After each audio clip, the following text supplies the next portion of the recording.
네, 안녕하십니까. 저는 오늘 청년의 목소리로 여는 지방시대 김경수 위원장님과 함께하는 경북대학교 토크 콘서트 사회를 맡은 TBC 아나운서 이향원입니다. 반갑습니다.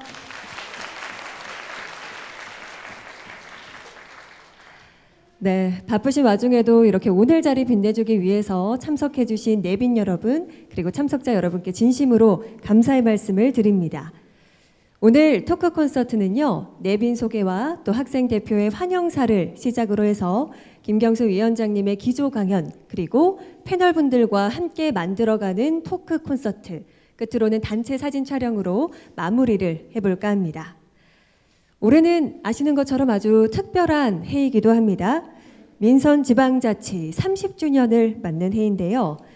지난 30년간 이 지방정부의 자치권한 강화로 사실 대한민국의 민주주의 토대로 쭉 자리를 잡아왔습니다. 하지만 여전히 수도권 1극 체제 아래 분권과 균형 발전은 미완성으로 남아있는데요.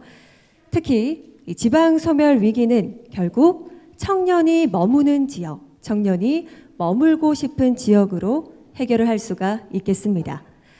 진정한 지방시대로의 도약, 지역의 미래 청사진은 우리 지역 청년들이 완성을 할 수 있을 텐데요. 때마침 어제죠. 대학 수학 능력 시험이 있었습니다. 모쪼록 내년에도 우리 경북대학교에 멋진 인재, 훌륭한 청년들이 많이 했으면 하는 그런 바람도 가져보겠습니다. 자, 그럼 지금부터 김경수 위원장님과 함께하는 경북대학교 토크 콘서트 여러분의 큰 박수로 시작하겠습니다.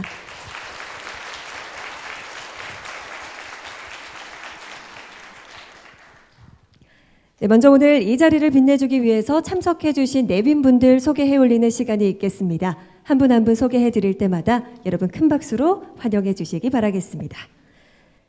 먼저 지방시대 위원회 김경수 위원장님 참석하셨습니다.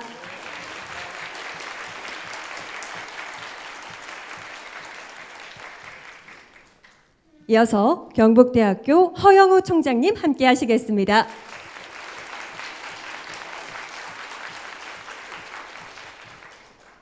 다음으로 대구시 홍성주 경제부시장님도 귀한 걸음 해주셨습니다. 네, 이 밖에도 많은 분들 함께 해주셨지만 시간 관계상 한 분 한 분 소개해 올리지 못한 점 양해 말씀 드리겠습니다. 자, 그럼 이어서는 오늘의 이 시간을 또 축하하는 환영사가 있겠는데요.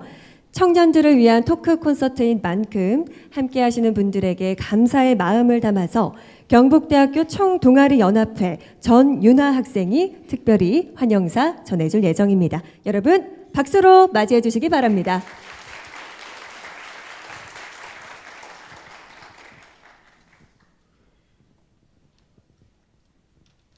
네, 안녕하십니까. 네, 경북대학교 학생들을 대표하여 김경수 지방시대 위원장님과 오늘 이 자리를 빛내주신 모든 분들을 환영합니다.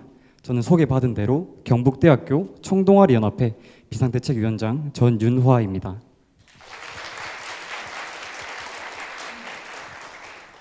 네, 저는 지방이 살아야 나라가 산다라는 말을 믿습니다. 오늘 이 자리를 통해 학생들은 지역의 미래를 고민하고 위원장님의 지방 발전에 대한 비전을 함께 나눌 수 있는 자리가 되기를 기대합니다.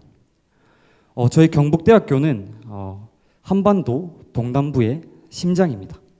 그 심장의 핵심인 학생들의 꿈이 지방을 넘어 전국을 넘어 세계에서 빛날 수 있도록 저희 위원장님의 따뜻한 격려와 현실적인 조언을 기대합니다.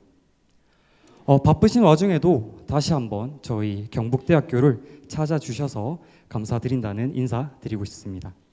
오늘 이 자리가 저희 모두에게 뜻깊은 자리가 되기를 바랍니다. 네, 감사합니다.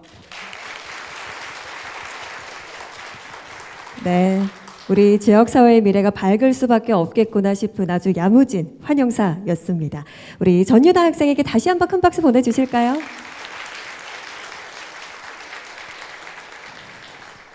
네, 다음은 많이 기다리셨을 것 같습니다. 김경수 위원장님의 기조 강연이 있겠는데요.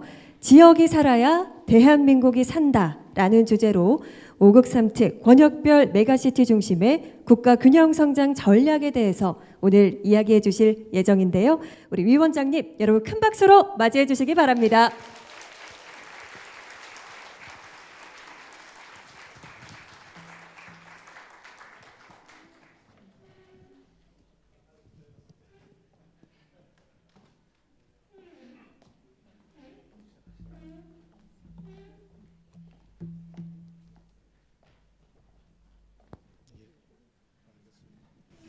예, 반갑습니다. 방금 소개받은 대통령 직속 지방시대위원회.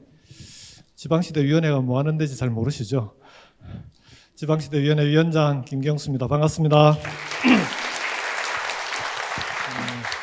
제가 이제 최근에 전국에 있는 대학, 특히 이제 거점 국립대학들의 이제 강연을 가끔 다니는데요.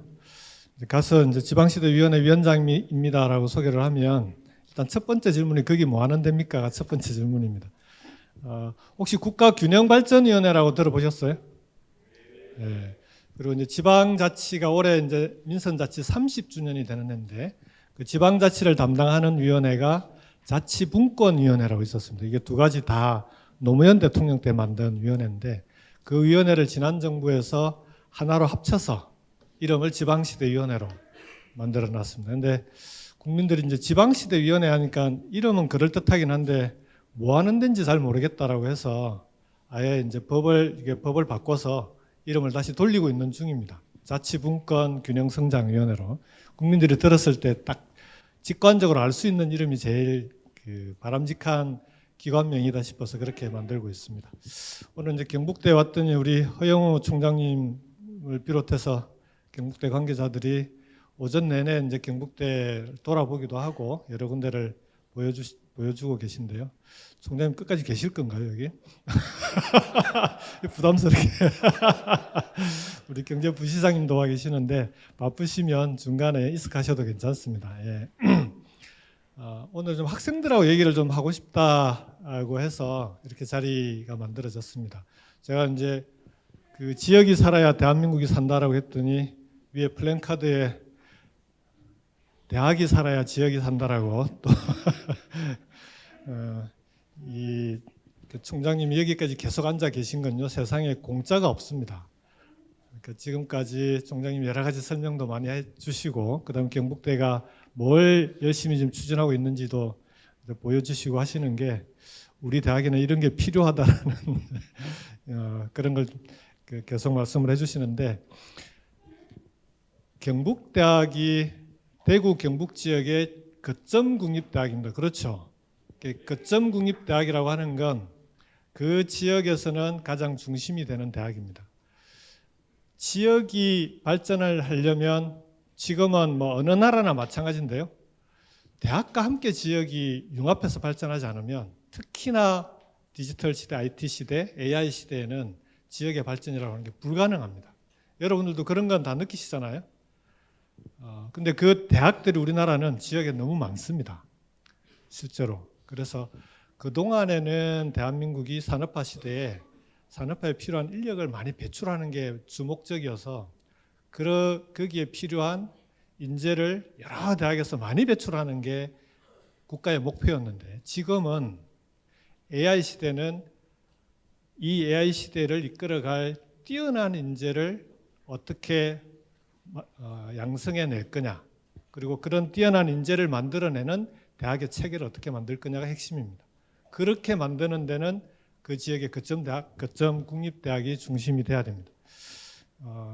이제 그걸 포함해서 이번 정부는 그럼 지방을 도대체 어떻게 살리려고 하는 거냐 그 얘기를 여러분들하고 같이 좀 나눠보도록 하겠습니다.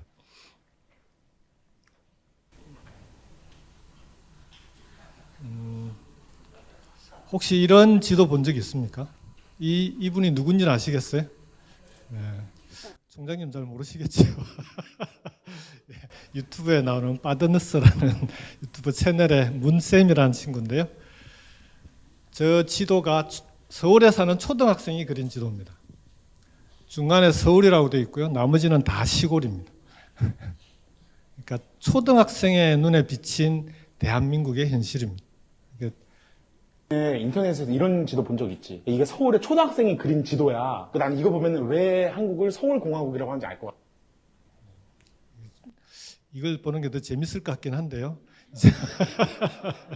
이 정도에서 멈추겠습니다.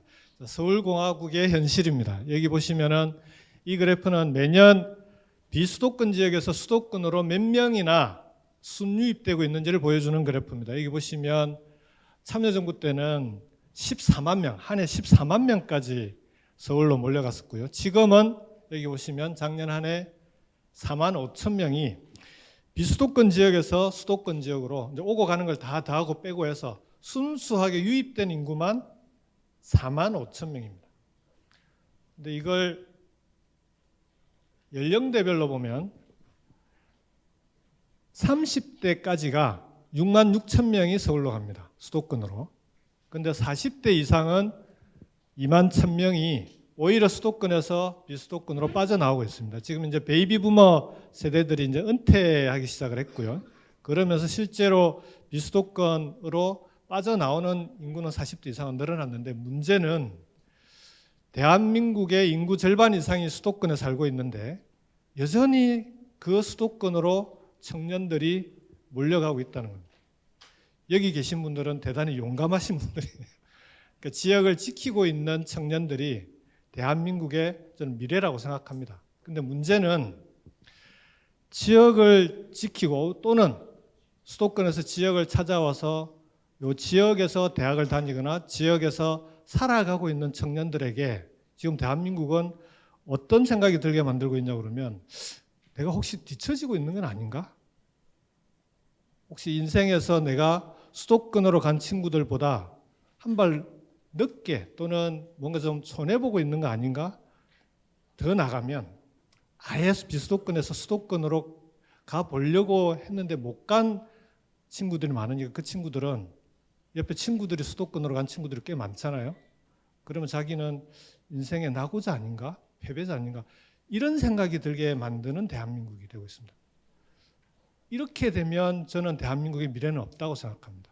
대한민국의 미래가 제대로 가려면 지역을 지키고 지역에서 성장하고 지역에서 일자리를 찾고 또 지역을 지키는 그런 청년들이 그 청년들이 지역에 대한 자부심을 가지고 자긍심을 가지고 내가 이 지역을 지키는 일꾼이고 이 지역의 기둥이고 지역의 주인공이다. 그렇게 해서 이 지역을 내가 끝까지 나의 친구들과 선후배들과 함께 책임지고 가겠다라고 하는 그런 생각이 들지 않게 만드는 대한민국은 그건 서울공화국밖에 안 되는데요. 근데 그 서울공화국이 어떤 현실인가를 보면 서울로 집중하고 서울로 몰려들어서 그동안에는 서울 하나만 뭐 발전을 잘해도 대한민국 전체를 먹여 살린다 이런 얘기 했었잖아요.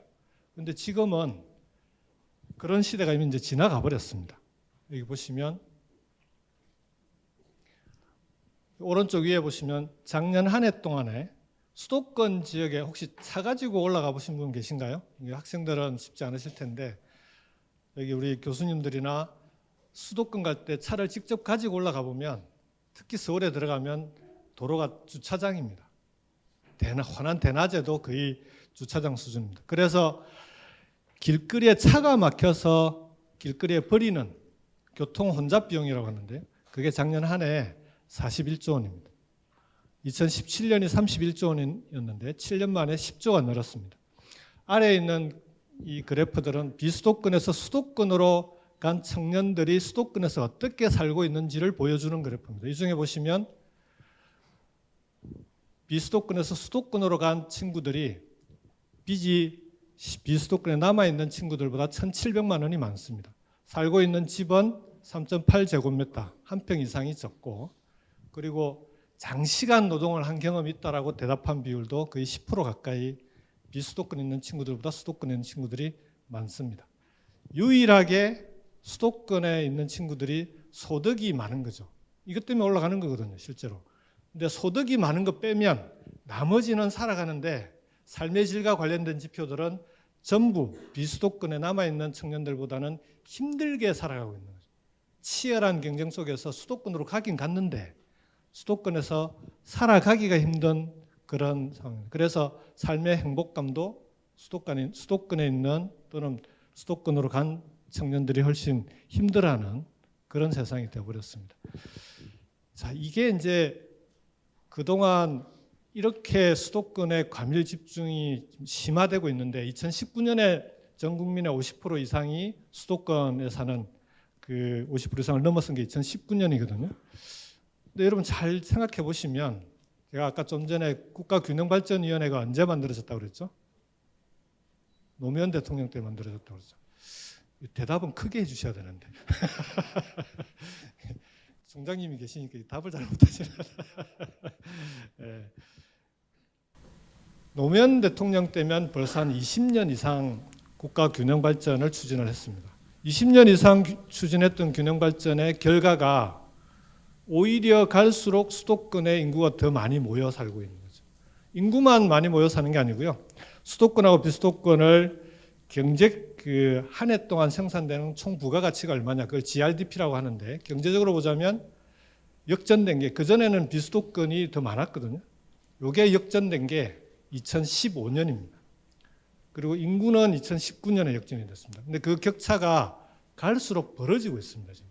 이걸 이대로 두면 비수도권 지역은 이제 이 표현은 저는 별로 안 좋아하긴 하는데 인구 소멸의 위험에 또는 인구 소멸로 가고 있는, 비수도권 지역은 인구가 소멸되는 위험으로 가고 수도권은 과밀과 집중으로 수도권 자체의 경쟁력이 사라지는 그런 시대로 가고 있습니다.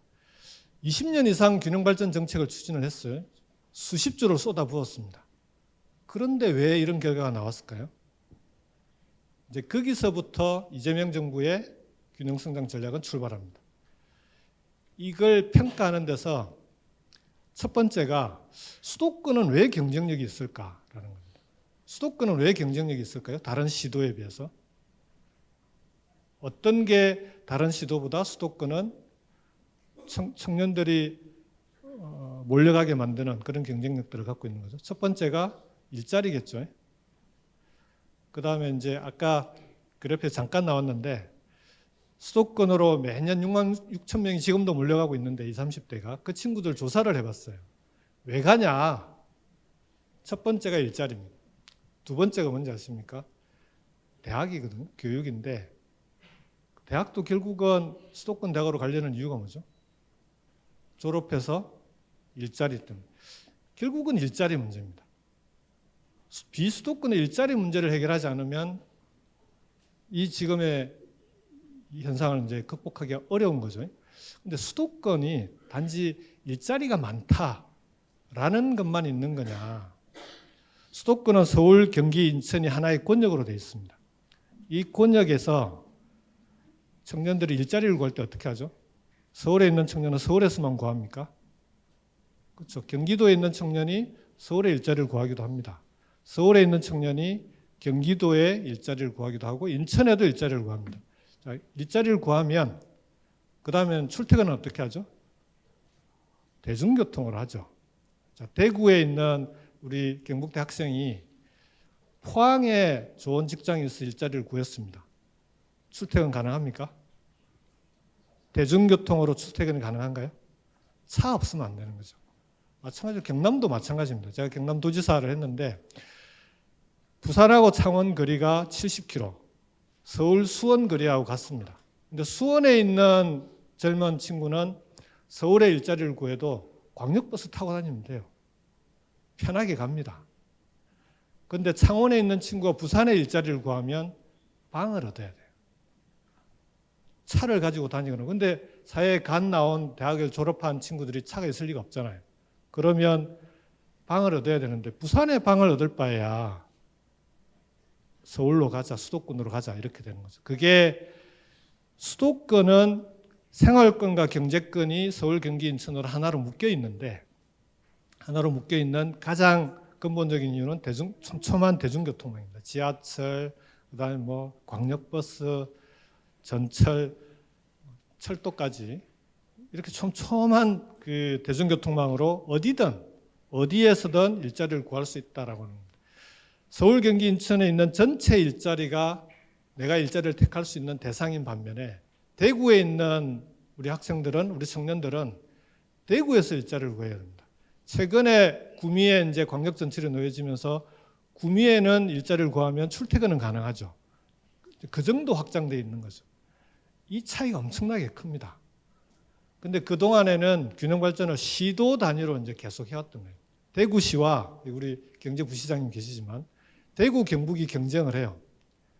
뭐 정부에서 그 공모사업 하나 있으면 대구, 경북이 서로 가져가겠다고 경쟁하는 시스템을 만들어 놨습니다. 근데 대구하고 경북, 대구 인근에 있는 경북의 시군들, 특히 구미, 포항, 경주 이런 주요 거점 도시들 같은 경우에는 이걸 만일 수도권처럼 하나의 권역으로 만들어 놨으면 그동안에 지금처럼 지역이 이렇게 특히 젊은 우리 청년들이 일자리 때문에 수도권으로 몰려가는 이런 결과를 조금이라도 완화하지 않았을까? 이게 이제 이재명 정부의 균형발전 정책의 기존 균형발전 정책에 대한 평가의 첫 번째 지점입니다. 그래서 5억 3특이라고 들어보셨어요? 여기만 예라고 하잖아요. 뉴스를 열심히 보시는 분들 고맙습니다. 그 이재명 정부의 균형발전 정책의 브랜드 5억 3특입니다. 좀 어렵죠. 그래서 이제 5억 3특 메가시티 전략이라고 합니다. 메가시티는 들어보셨습니까? 네. 좀 낫네요. 이게 이제 그런 거죠. 좀 전에 말씀드렸던 대로 수도권 하나의 경제권, 생활권을 만드는 일극체제로 대한민국을 이끌어 왔는데 이제는 수도권 일극으로는 대한민국의 미래가 없는 겁니다. 그래서 수도권은 수도권대로 어려워지고 있으니 전국을 새롭게 국토를 혁신하고 공간을 재편해보자. 재편해보는데 17개 시도로 쪼개서는 이제는 시도 단위로는 미래가 없겠다. 그러면 수도권처럼 다른 지역도 권역을 한번 묶어서 만들어 보자는 겁니다. 그렇게 해서 수도권처럼 경제권, 생활권을 묶어주면 그러면 시도 단위보다는 훨씬 지역 균형 발전에 도움이 되지 않겠냐. 그래서 수도권, 충청권, 강주, 전남, 부울경, 대구, 경북 이렇게 전국을 5개 권역으로 나눈 겁니다. 그래서 수도권 1극을 5개의 권역, 5극 체제로 바꾸겠다는 겁니다. 그게 이제 5극이고요. 여기서 빠져 있는 강원, 전북, 제주를 여기는 자기들이 이제 스스로 특히 제주 같은 경우에는 따로 떨어져 있으니까 불가피하죠. 강원, 전북은 우리는 좀 우리만의 특색을 가지고 발전을 시켜보겠다. 그래서 좀 특별한 특례들을 많이 주면 우리 스스로 발전해 보겠습니다라고 해서 특별자치도 그러면 그렇게 해서 3개의 특별자치도 이게 3특입니다. 그래서 5극 3특입니다. 어떻게 이게 권역별로 균형 발전 정책을 추진하자. 여기에는 동의가 되십니까? 대구도 대구만이 아니라 대구 경북을 묶으면 지금보다는 좀 나아지지 않겠냐? 그건 동의되시죠? 이 동의가 안 되면 다음으로 넘어갈 수가 없습니다. 네, 저는 불가피하다고 봅니다. 이게 우리나라만 이렇게 권역별로 묶어서 가는 건 아니고요. 여기 보시면 우리나라가 수도권 인구가 몇 프로라고 그랬죠, 지금? 네, 50%가 넘었다고 그랬잖아요. 영국은 런던이 엄청나게 큰 도시인데 런던에 살고 있는 런던권에 수도권에 살고 있는 인구가 21%입니다. 작년은 이제 22% 정도 되는데요. 그 정도밖에 안 되는데도 야, 이렇게 런던에 사람들이 이렇게 많이 몰려 살면 안 돼. 그러면서 2006년부터 전국을 8개의 광역으로 쪼갭니다. 그렇게 해서 광역 단위로 지역을 발전시켜야 된다라고 하는 균형발전 정책을 계속해서 추진해 오고 있습니다. 독일은 베를린이 7%밖에 안 됩니다. 그런데도 11개 대도시권으로, 여기는 연방제 국가이기도 하지만 11개 대도시권으로 광역 단위로 균형 발전을 추진하고 있습니다. 프랑스는 우리처럼 대통령제인데 프랑스 같은 경우가 가장 이제 극적으로 균형 발전 정책을 추진하는 나라입니다. 여기는 그냥 중앙 정부가 우리로 치면 시도인데요. 내지옹이라고 하는데 22개를 13개로 재편을 해버립니다. 그래서 평균 인구를 300만에서 500만으로 권역별로 300만이던 인구를 500만으로 늘립니다. 이렇게 다른 나라들도 다 이런 식으로 추진을 하고 있다는 겁니다. 일본도 마찬가지고요. 이게 왜 그렇게 하고 있냐? 여기 보시면은 이게 이제 슈투트가르트라고 독일의 여기가 베를린이고요. 제일 베를린에서 먼 지역이 여기가 슈투트가르트입니다. 서남권인데 우리로 치면은 광주 호남에 해당되는 지역입니다. 이 자료에서는 제일 오른쪽 위에 있는 요걸 보시면 됩니다. 이게 슈투트가르트라는 베를린에서 가장 먼 지역의 대중노선도입니다. 대중교통 노선도입니다. 철도 노선도입니다. 대단히 촘촘하게 되어 있습니다. 우리로 치면은 광주 목포 권역에 철도가 이런 식으로 촘촘하게 연결이 되어 있다는 거예요. 혹시 유럽 여행 와본 분 계신가요? 네. 유럽에 갈 때 가서 차 빌려서 여행 다니십니까?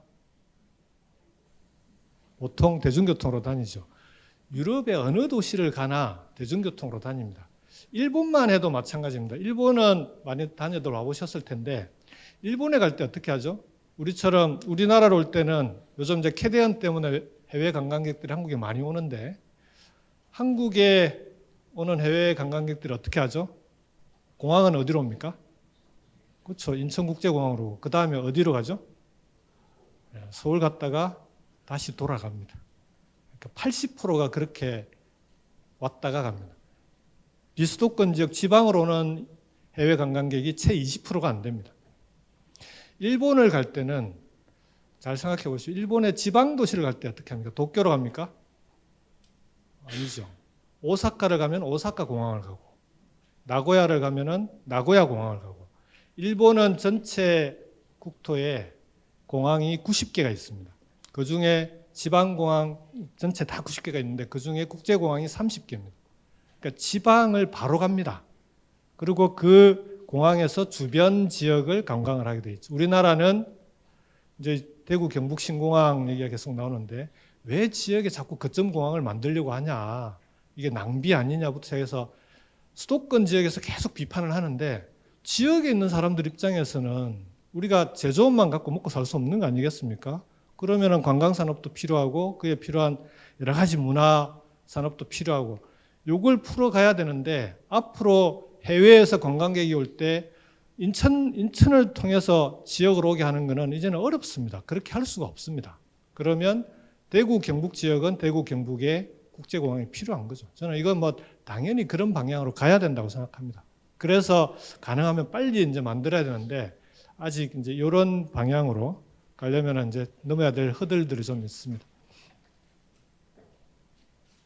좀 전에 보셨던 일본 사례고요. 좀 전에 말씀드렸던 프랑스 사례입니다. 자, 이렇게 해외도 보니까 수도권에 우리보다도 훨씬 적은 인구가 몰려드는데도 권역별로 균형발전 정책을 해야 되겠다라고 추진하고 있습니다. 그래서 5급 삼특이라고 하는 게 이게 이제 대한민국 정부가 이재명 정부가 새롭게 만들어낸 아주 신박한 그런 해결책이 아니라 전 세계가 이렇게 가지 않으면 지역을 함께 발전시키기 어렵고 지역이 골고루 발전하지 않으면 국가 전체가 발전하기 어렵다라고 하는 걸 보여주는 겁니다. 그래서 대한민국도 5급 삼특으로 이건 가지 않을 수 없는 길입니다. 이렇게 가지 않으면 대한민국이 생존할 수 없기 때문입니다. 가끔 뉴스 보실 때 그 국무회의나 회의 때 이재명 대통령이 이런저런 얘기하는 걸 요즘 자주 보게 되는데 모든 회의 때마다 한 번도 빠뜨리지 않고 얘기하는 게 지방 살리기, 국가 균형 발전은 대한민국의 운명이고 대한민국의 생존 전략이다라고 얘기를 합니다. 어쨌든 이번 정부는 국가 균형 발전에 나라의 운명을 걸고 있는 정부다. 이렇게 보시면 될 것 같습니다. 좀 그렇게라도 해야 뭐 좀 바뀔 것 같지 않습니까? 이제 여기에 이제 대표적인 게 최근에 제일 문제가 됐던 게 부동산 정책입니다. 근데 부동산 정책 하면 대구에 계신 분들은 정부의 부동산 정책 발표한다 그러면 별 관심이 없죠. 관심 있는 사람들은 수도권에 똘똘한 한 채를 살 수 있는 사람들만 관심이 있습니다. 대부분의 정책이 수도권 정책이에요. 근데 부동산이 수도권에 이렇게 자꾸 문제가 되는 이유가, 근본적인 이유가 뭐겠습니까? 아까 수도권으로 한 해 몇 명이 몰려간다고 그랬죠? 작년 한 해 동안 4만 5천 명이 몰려갑니다. 그걸 어떻게 다 감당합니까? 그러니까 그 4만 5천 채, 5만 채를 매년 감당을 해내야 부동산 문제가 수도권 같은 경우에 수요와 공급의 균형이 맞을 텐데 불가능합니다. 그건. 그럼 근본적으로 부동산 문제를 해결하는 방법은 지역 균형 발전밖에 없는 거죠.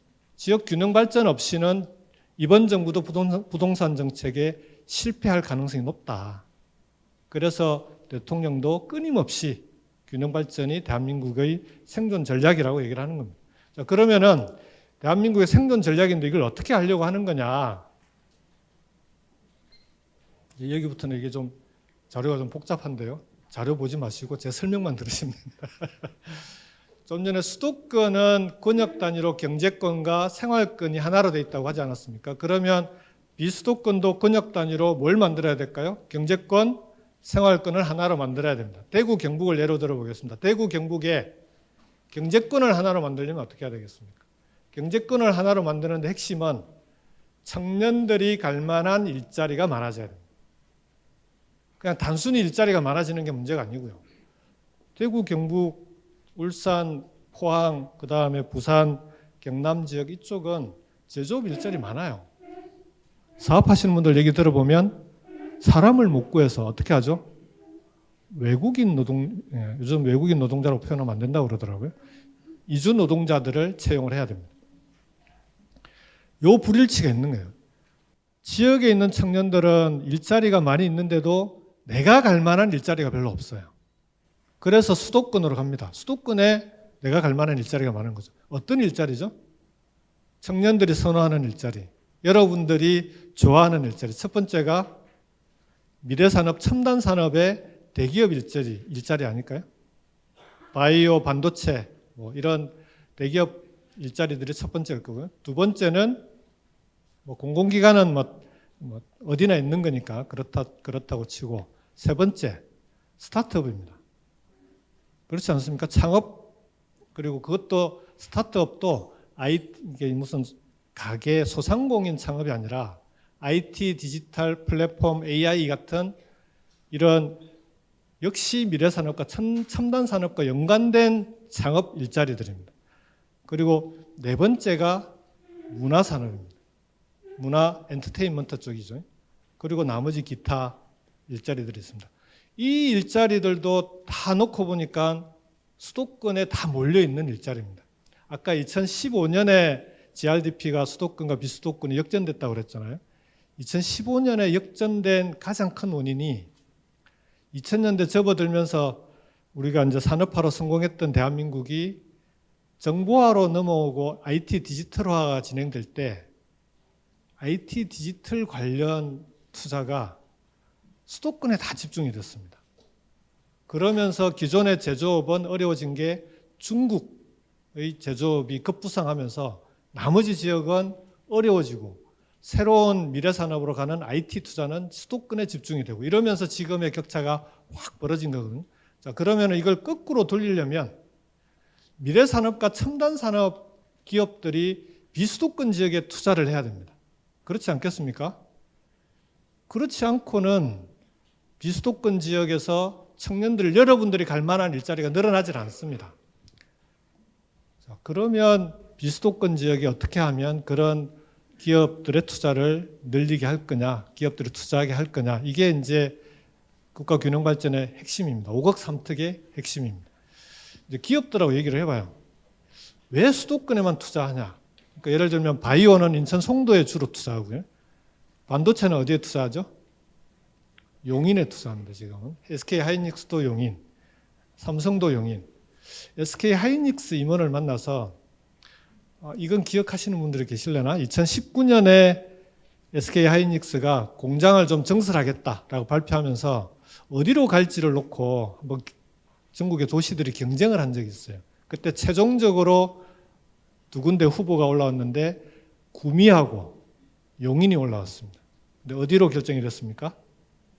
용인으로 결정이 됐죠. 그래서 이제 용인으로 결정된 다음에 SK 하이닉스 그 경영진들하고 만나서 왜 용인으로 갔습니까? 왜냐하면 그 당시에 구미에서는 우리가 할 수 있는 건 다 해줄게. 체육관부터 해가지고 지어줄 수 있는 건 다 지어주겠다고 하고요.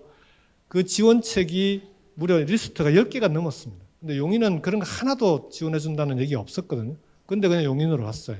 그래서 왜 그렇게 결정했냐 그랬더니 이유가 뭘까요? 사람입니다. 인재 얘기입니다. 반도체 공장 하나 지으면 팹이라고 하는데 한 10,000명 정도 고용합니다. 팹 하나에 10,000명 정도 고용하는데 그 중에 5,000명이 반도체 분야의 석박사들이에요. 연구개발 인력들인 거죠. 5,000명의 반도체 분야, IT 디지털 분야의 석박사를 구미에 가면 뽑을 수가 없습니다. 첫 번째. 뽑아도 안 옵니다. 그 사람들 얘기예요. 오늘 오전 내내 이제 경북대 반도체 융합 그게 뭐였죠? 연구원이었나요? 돌아보고 했는데 이 말씀 들어서 좀 민망하긴 하지만 그러니까 이게 SK 하이닉스의 대답이었습니다. 지금도 그건 똑같은 상황이긴 합니다. 지역의 전국을 네 군데로 나눠서 반도체 인력을 양성하려고 하는데 반도체 인력이 양성되면 직장은 또 수도권으로 찾아가는 경우들이 많습니다. 경북대도 아마 비슷할 겁니다. 왜 수도권으로 가냐? 당연히 일자리가 많으니까 가는 거죠.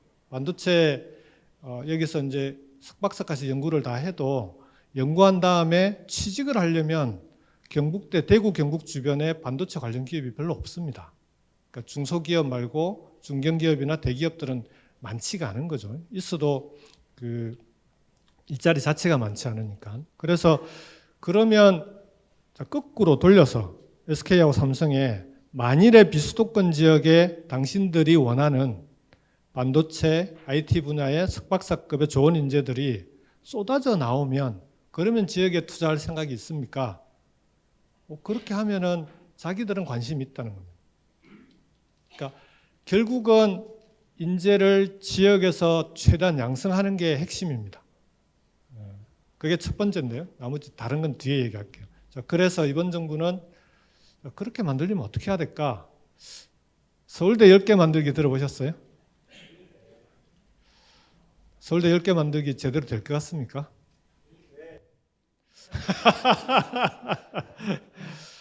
그 서울대 10개 만들기가 이제 이재명 대통령의 공약인데 그렇게 되면 좋지. 대체적인 반응이. 근데 그게 제대로 되겠어? 그게 이제 대체적인 반응입니다. 서울대하고 똑같이 서울대 같은 종합대학을 똑같은 대학을 그대로 지역에 9개로 옮겨 놓는 건 그건 사실상 불가능합니다. 그렇지 않겠습니까?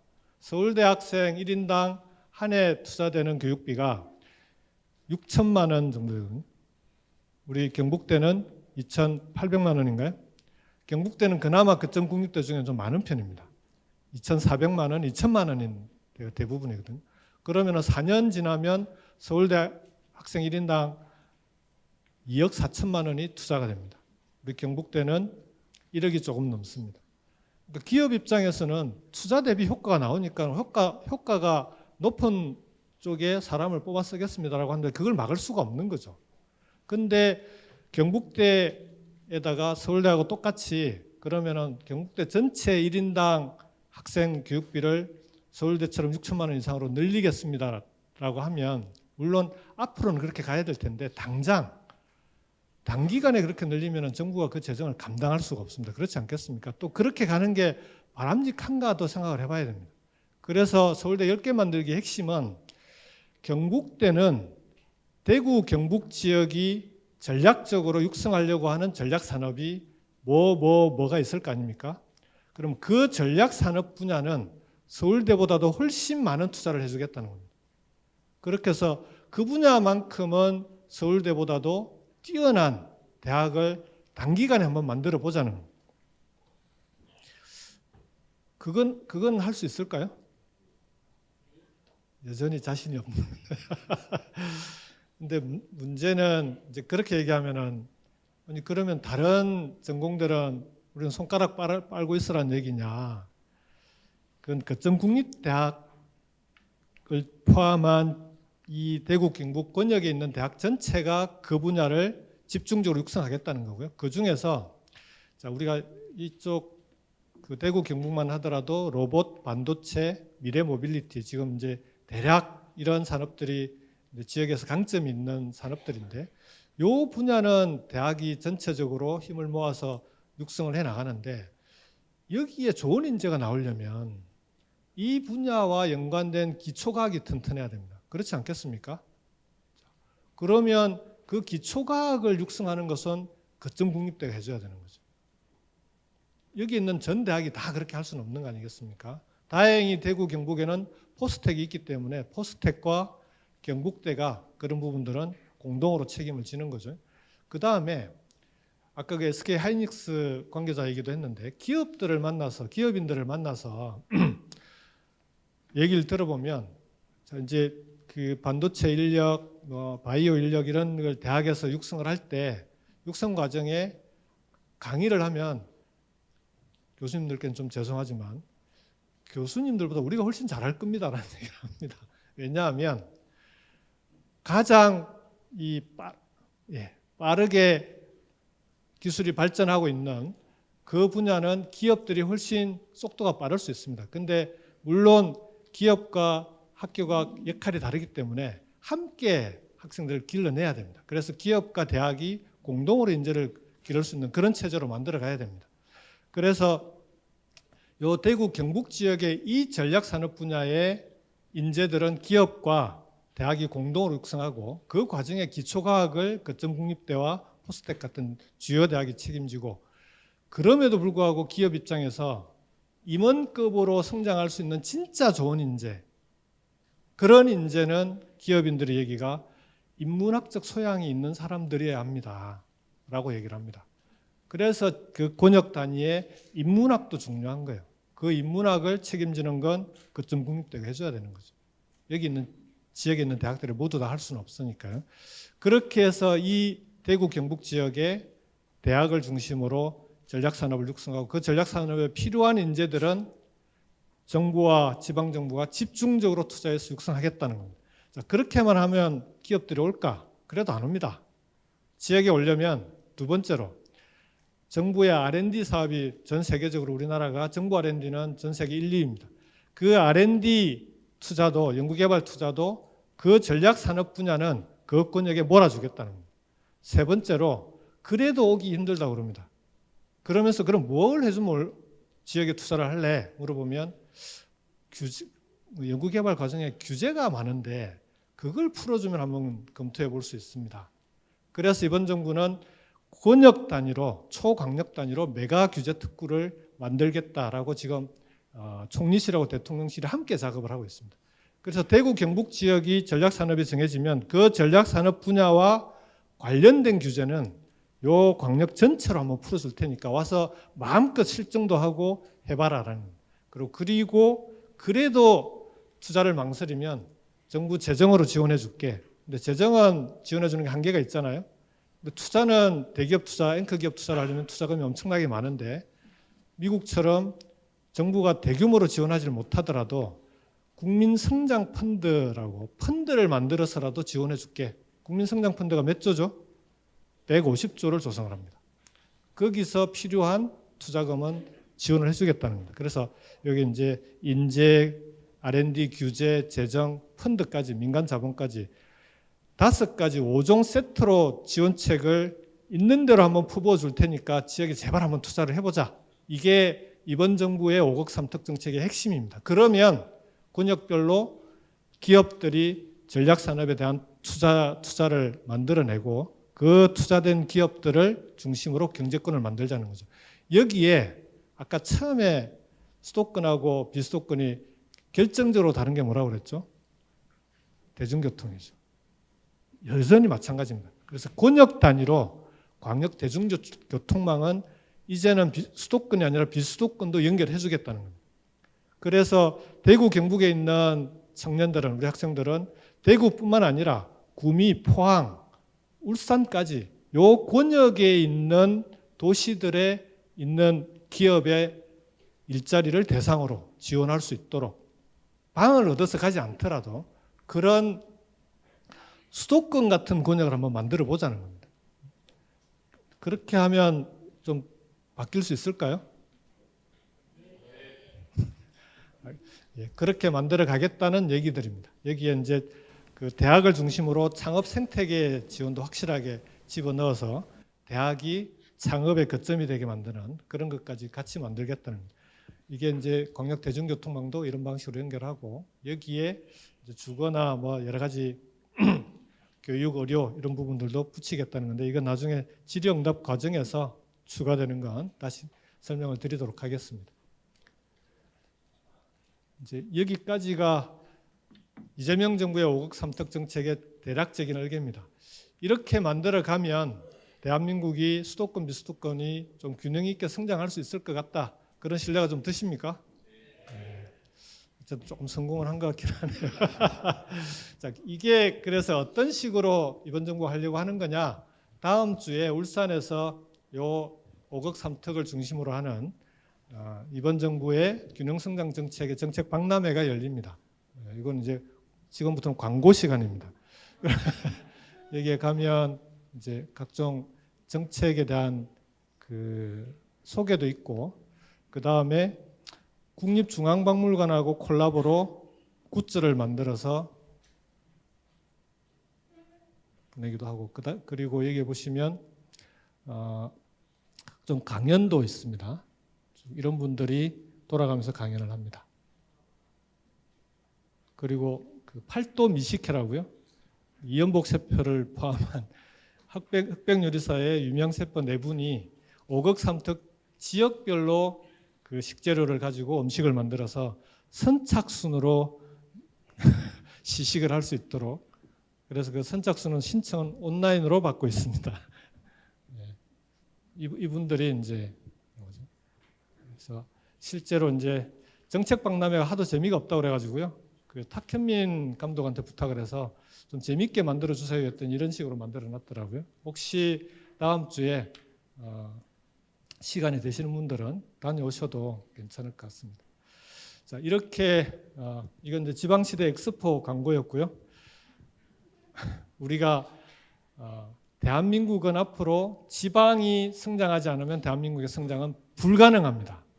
수도권만으로는 이제는 한계에 도달했기 때문에 지방이 대한민국의 성장을 이끌어가는 시대, 그런 시대를 만들어야 됩니다. 그걸 만들어내려면 지역의 대학, 그리고 지방정부, 그리고 실제 대학을 구성하고 있는 여러분들이 함께 해주셔야 됩니다.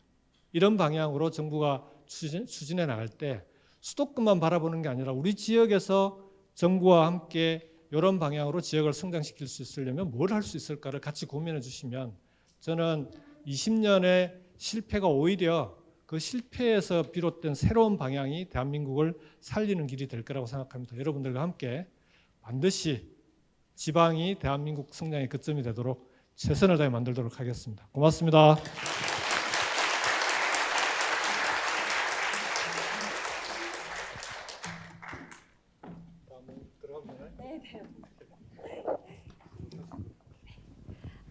네. 5급 3특 사실 뉴스에서 흘러 들으셨을 때는 안 와닿으셨을 수도 있어요. 하지만 오늘 이렇게 5급 3특의 추진 배경과 방향에 대해서 풀어서 잘 설명을 해주신 덕분에 5급 3특 시대 나는 그리고 우리는 어떤 식으로 설계를 해 나가면 될까 하는 생각을 해볼 수 있는 아주 의미 있던 시간이었을 것 같습니다. 여러분 다시 강연 수고해 주신 우리 위원장님께 큰 박수 부탁드리겠습니다.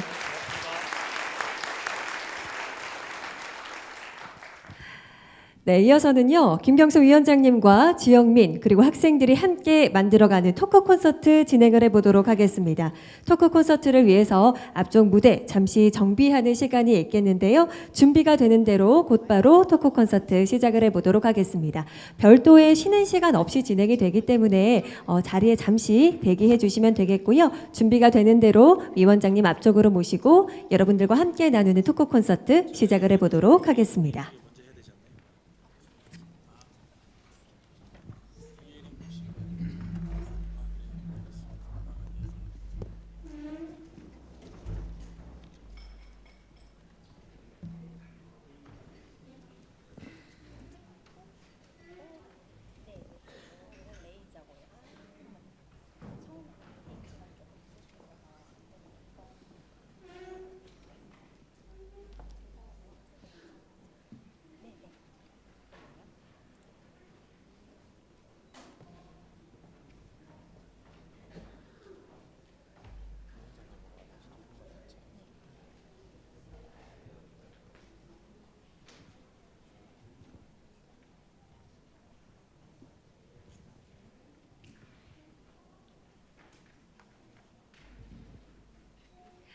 네, 여러분 또 오래 기다리셨을 것 같습니다. 토크 콘서트를 위해서 또 우리 위원장님과 진솔한 이야기를 위해서 오늘 찾았다 하시는 분들도 많으실 것 같은데요.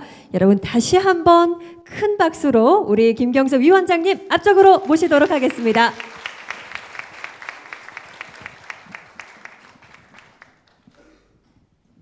네, 위원장님 푹 빠져서 들었습니다. 네, 오늘 사실 우리 위원장님 모시고 또 우리 청년의 목소리로 여는 지방시대 토크 콘서트로 한번 만들어 볼까 하는데 사실 오늘 이 자리에 학생들뿐만 아니라 교수님 그리고 소상공인분들 또 학부모분들도 자리하고 계시거든요. 또 우리 지역 미래에 대해서 걱정과 또 궁금한 점 또 다양한 아이디어들이 많으실 예정이기 때문에 또 오늘 답변 기대해 보도록 하겠습니다. 알겠습니다. 근데 이 모드는 청문회 모드네요. 네, 좋습니다. 자, 오늘 토크 콘서트는요, 크게 4가지 주제로 진행이 될 예정입니다. 지방, 대학, 청년, 그리고 균형 발전. 이 4가지 분야로 여러분들의 질문을 받아볼 텐데요.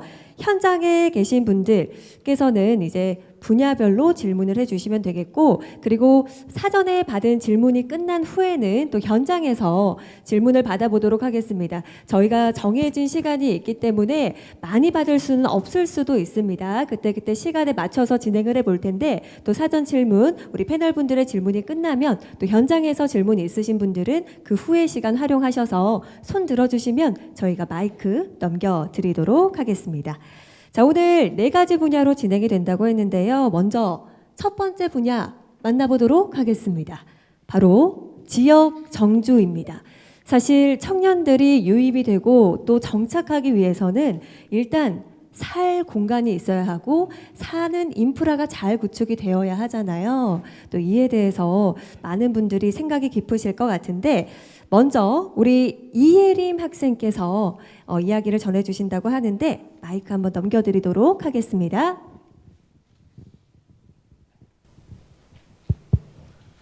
네, 안녕하십니까. 한문학과 이예림입니다. 우선 정말 강연 뜻깊게 잘 들었습니다. 질문 하나 드리고 싶은데 말씀하신 대로 지방시대위원회는 경제 활성화를 위한 5극 3특 전략을 추진하고 계시지만 정작 청년들이 지역에 안정적으로 정착하도록 유도하는 정주 여건 개선 정책이 다소 미흡하다는 지적이 있습니다.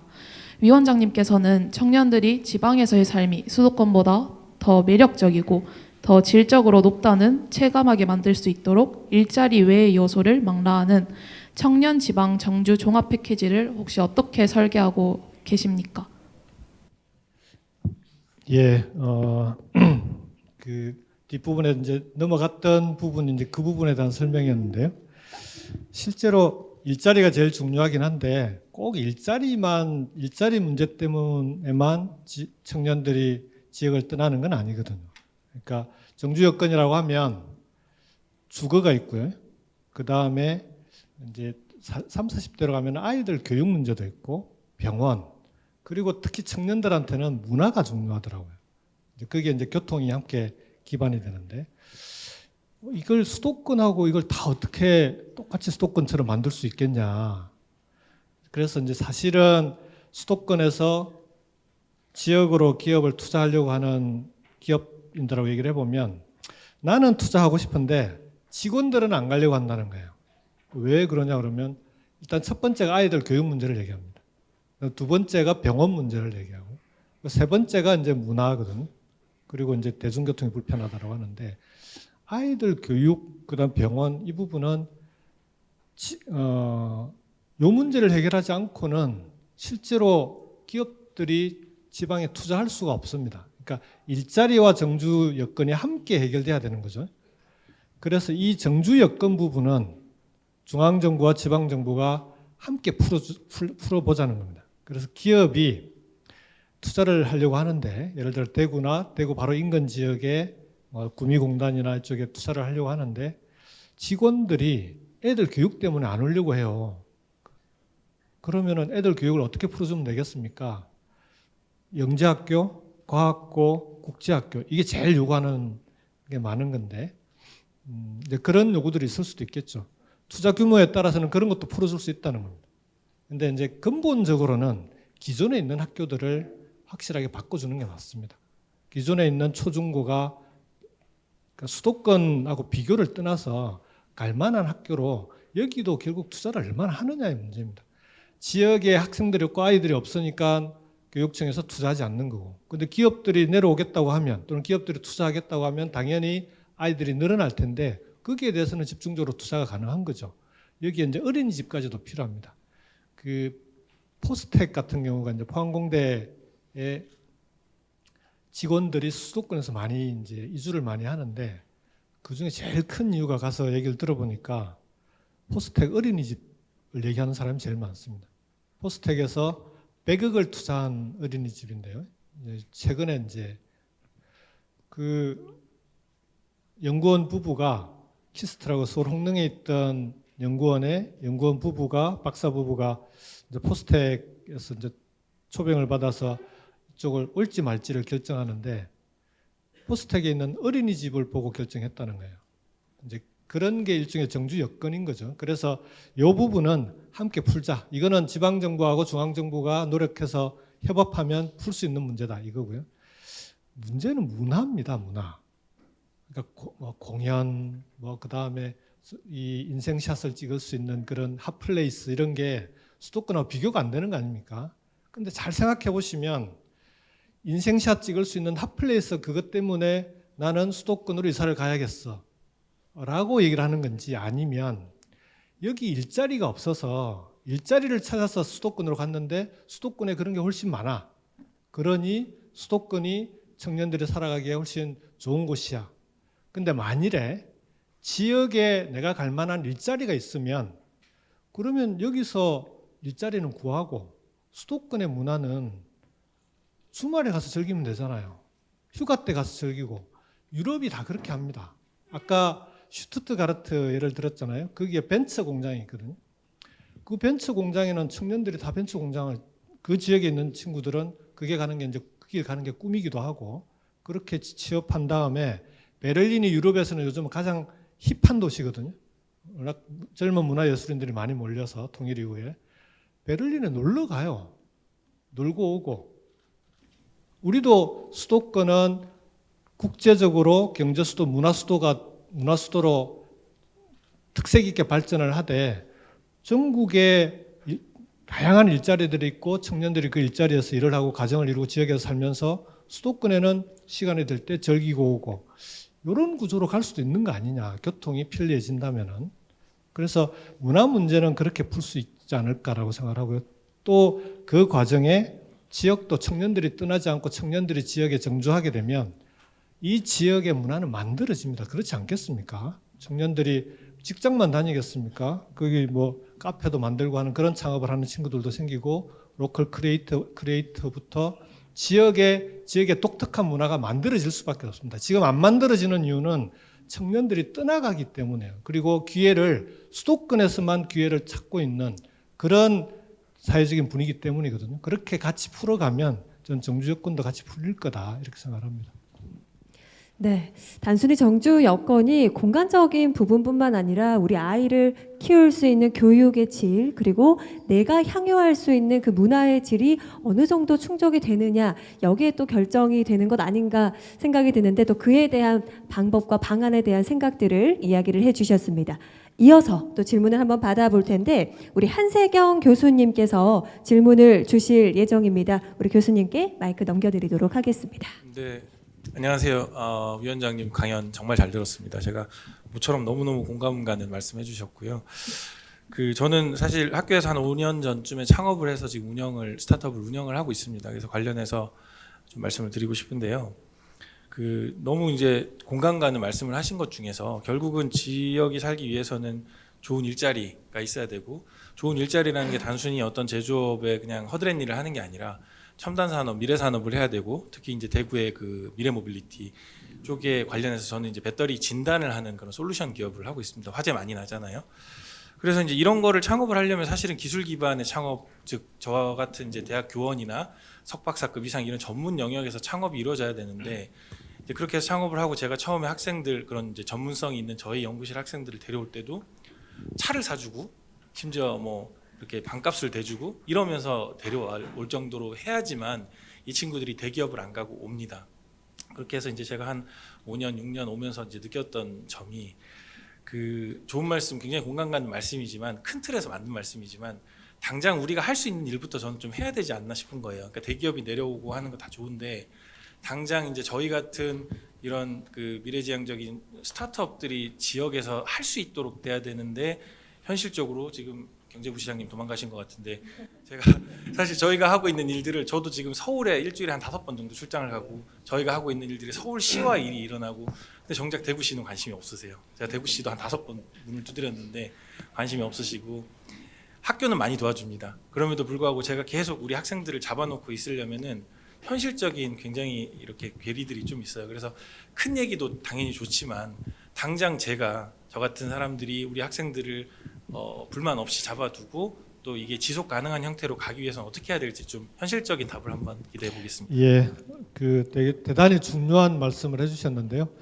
그러니까 대기업 투자 해주면 좋은데 그게 하더라도 시간이 꽤 걸리지 않겠습니까? 이번 정부가 노력을 하면 뭐 효과는 나오겠지만 설사 또 이루어진다 하더라도 거기서 생기는 일자리가 그렇게 많지는 않을 겁니다. 요즘은 대기업들 미래산업 첨단산업에 투자는 고용이 그렇게 많이 늘어나지 않기 때문에 근데 그 자체가 갖고 있는 이제 이 클러스터가 만들어지면 다양한 일자리들을 함께 만들어질 거기 때문에 이제 노력하는 건데 그것보다 어찌 보면 훨씬 더 중요한 게 지역에서 창업하고 아이디어만 있으면 창업할 수 있고 스타트업을 만들어서 그냥 초기 투자뿐만 아니라 스케일을 할 때도 보통 이제 수백억 원 정도의 투자를 받지 않습니까? 그런 투자까지도 지역에서 받을 수 있어야 되는데 지금은 이게 지역의 창업 생태계가 어떻게 되어 있냐 그러면 일단 그 창업할 때 사람 구하기가 어렵습니다. 특히 미래산업, 첨단산업 분야는 두 번째로 사람을 구해서 창업을 하더라도 초기는 어쨌든 이런저런 초기 투자들은 이제 지역별로 웬만큼 됐는데 그걸 키우려면 서울 가야 됩니다. 투자자 찾아러 아마 그 때문에 엄청 쫓아다니실 텐데 요 구조로는 지역이 스타트업 생태계가 만들어질 수가 없습니다. 그래서 대학이 중요한 이유는 대학을 중심으로 창업 생태계가 만들어져야 되고 그 창업 생태계를 만들 때 지방 정부가 해야 되는 역할이 중앙 정부의 지원과 함께 방금 말씀드렸던 사람을 어떻게 인재를 뽑을 수 있도록 구할 수 있도록 하는 문제를 풀어줄 거냐. 그리고 창업 기업들이 수도권 서울 안 가도 키울 때 여기도 투자를 받을 수 있는 원활하게 투자를 받을 수 있는 그 문제를 어떻게 해결해 줄 거냐라는 겁니다. 그래서 이 부분은 초기는 그 국민성장펀드도 그래서 일부러 150조 중에 40% 이상은 지역에 투자하게끔 금융위원회랑 그 국민성장펀드 구조를 짤 때 지방시대위원회에서 그렇게 요청을 하고 일단 그 조항은 들어갔습니다. 근데 이제 그 펀드 운영하는 분들 만나보면 지방에 투자하고 싶은데 투자할 데가 별로 없다는 거예요. 큰 투자할 데가 없다는 건데 그래서 일단 지역의 스타트업, 작은 스타트업 생태계라도 지금부터 빨리 좀 만들자. 그리고 그 생태계를 만들어가는 과정에 이게 이제 대구 따로 경북 따로 이렇게 하지 말고 어쨌든 권역 단위로 그런 소위 그 투자 생태계라든지 이런 것들을 확실하게 다시 이제 풀어주어야 지방에서 지금 스타트업을 하시는 분들이 지방에서도 창업을 했더니 이런저런 지원이 자꾸 늘어나네. 당장은 만족스럽진 않지만 계속 조금씩 늘어나고 이렇게 가면 여기서도 뭔가 시간이 지나면은 좀 제대로 된 창업이 가능하겠네라는 희망과 기대를 가질 수 있게 해줘야 되거든요. 일단 그런 방향으로 중앙정부는 지금 추진을 하고 있고요. 이제 이걸 지방정부도 같이 가야 되는데 지금 자리에 안 계시네요. 근데 지방정부하고도 그 얘기를 계속 하고 있습니다. 그래서 창업 생태계를 권역 단위로는 반드시 만들겠다 이렇게 추진을 하고 있습니다. 네, 알겠습니다.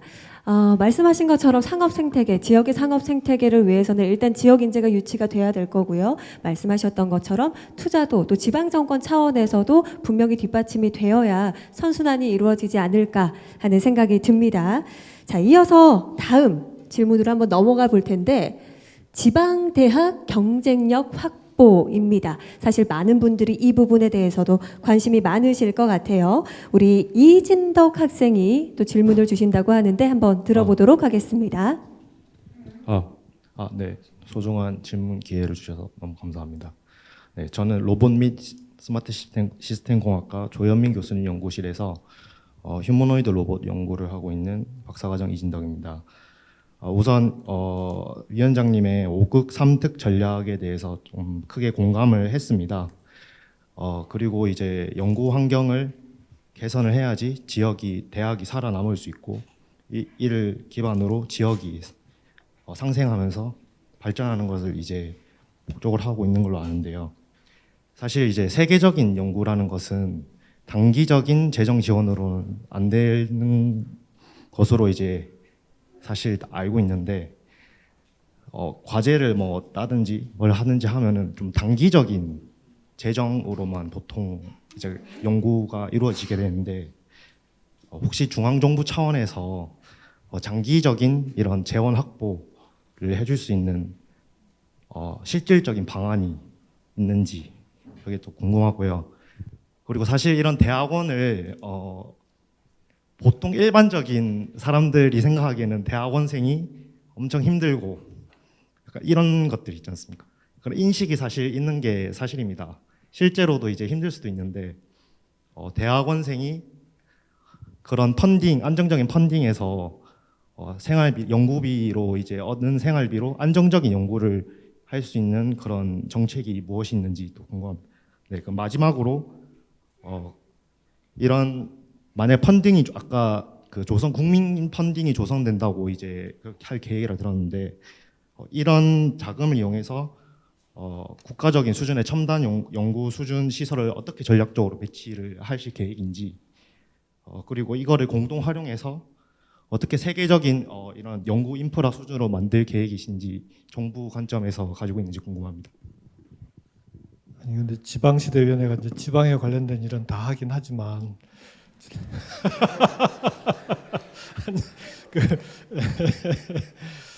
그러니까 이제 지금 가기부가 이제 사실 추진하고 있는 일들을 쭉 좀 질문을 하신 거예요. 근데 이제 요걸 정확하게 답변은 우리 과기부 장관을 이번에 이제 부총리로 선택을 했으니까 부총리님이 오셔서 답변을 드려야 될 것 같긴 한데 대략적인 방향에 대해서 우리 지방시대위원회하고 협의한 부분 중심으로 좀 말씀을 드릴게요. 우선은 단기 과제 중심의 연구 개발은 그걸 가지고는 세계적인 연구 결과가 나오기가 어렵죠. 그러니까 그래서 이번 정부에서는 일단 그 소위 이제 경인사 중심의 국책연구소에 대해서는 PBR은 없앴습니다. 그러니까 프로젝트 베이스로만 하는 그런 연구는 없앴고, 그래서 중장기 과제 중심으로 간다. 그 다음에 이제 사실은 그 연구는 블록 펀딩으로 가야 이게 제대로 된 연구가 되는데, 이제 거기에 대해서는 재정으로만 예산으로만 지원하는 사업의 경우에는 끊임없이 감사의 문제가 있습니다. 그러다 보니 이제 공무원 입장에서는 간섭을 하려고 해서 하는 게 아니고 자기가 살기 위해서 이제 각종 영수증부터 막 온갖 걸 요구를 하는 거거든요. 그래서 요 구조를 안 바꿔주고는 정말 방금 말씀하신 대로 안정적이고 장기적이고 그리고 세계적인 연구 결과를 내기가 쉽지 않은데, 어쨌든 요 구조를 한번 바꿔보겠다라고 하는 게 지금 가기부 장관님 이제 LG에 계시다 가신 분 아닙니까? 민간에 있다 가신 분이 구조를 좀 바꿔보려고 노력을 하고 있다라고 말씀을 드리고요.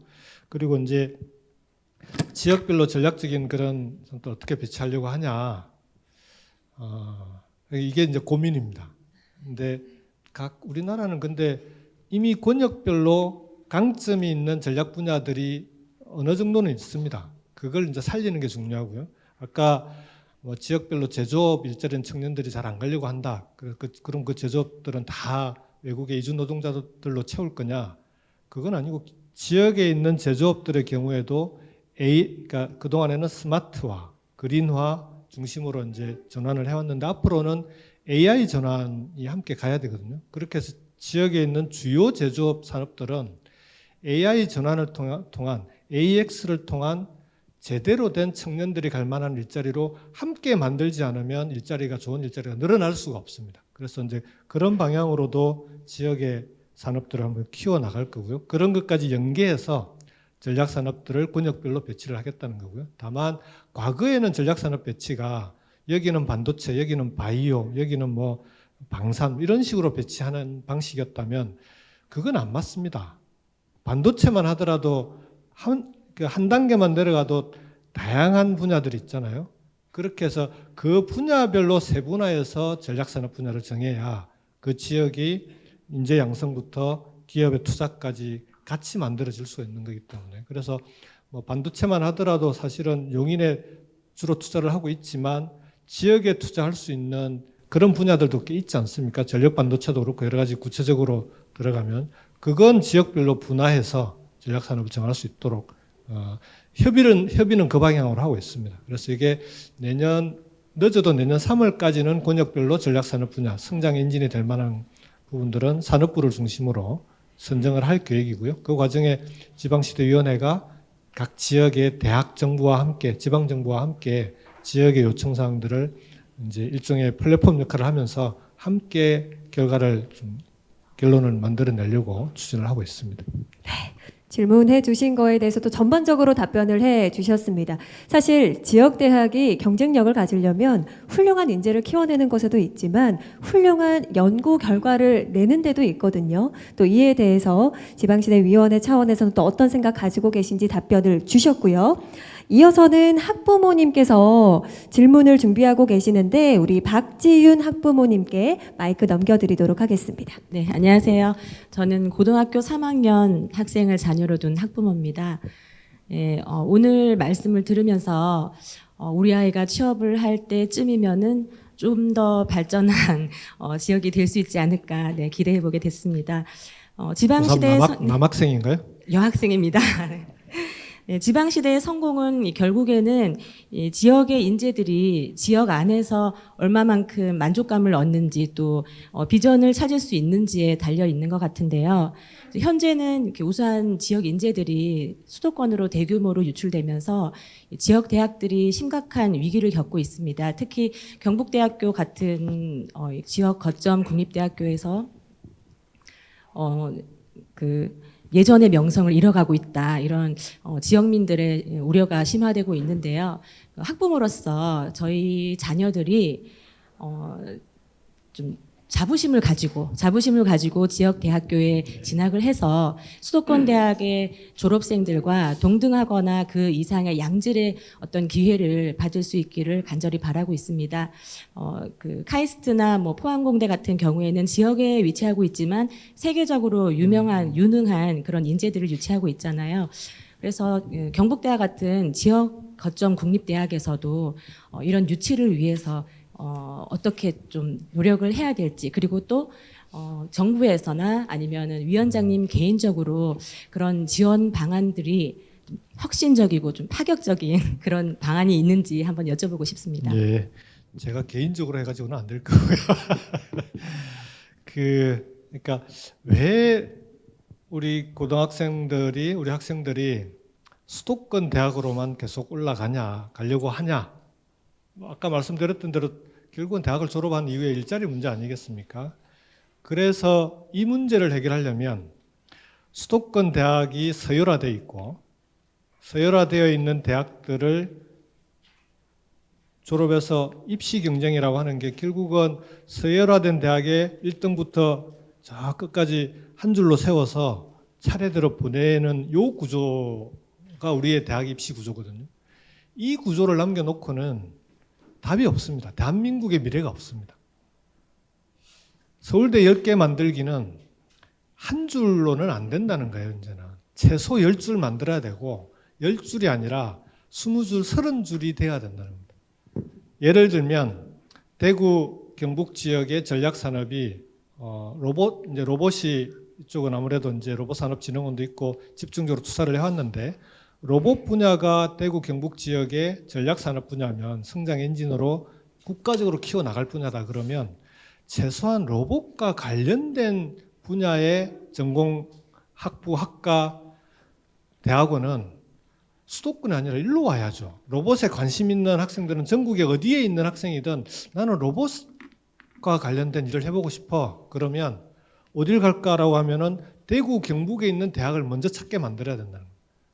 그러려면 여기 있는 대학을 졸업해서 갈 수 있는 일자리가 로봇 관련해서는 요 지역에 많아야 되는 거죠. 그 다음에 로봇 관련한 창업을 하려고 해도 여기를 와야 창업이 편해야 되는 거예요. 그러니까 요 구조를 만들어 보자는 거거든요. 그러니까 서울대 10개 만들기라고 하는 게 이렇게 만들려면 아까 말씀드렸던 대로 단지 그냥 대학에 예산 따서 얼마 더 지원하는 이런 방식으로는 안 되는 거고, 이제 서울대 10개 만들기를 좀 이름을 바꾸면 카이스트 10개 만들기, 포스텍 10개 만들기, 오히려 그게 더 정확할 수도 있습니다. 그런 대학들을, 그러니까 카이스트나 포스텍은 지역에 있지만 성공한 대학이 된 거 아닙니까? 그동안 교육부 산하의 국립대학들은 카이스트나 포스텍 같은 이런 대학들에 비해서 수많은 규제들이 있습니다. 아마 교수님들 더 잘 아실 텐데요. 최소한 카이스트나 포스텍 정도의 그 규제, 거기서 지금 할 수 있는 건 거점 국립대학들에서 다 할 수 있게 만들어주자. 이게 1차 목표입니다. 그래서 과학기술원 정도가 될 수 있도록 만드는데 지금 현재 걸림돌로 되고 있는 거는 어쨌든 이건 좀 규제를 없애보겠다는 거거든요.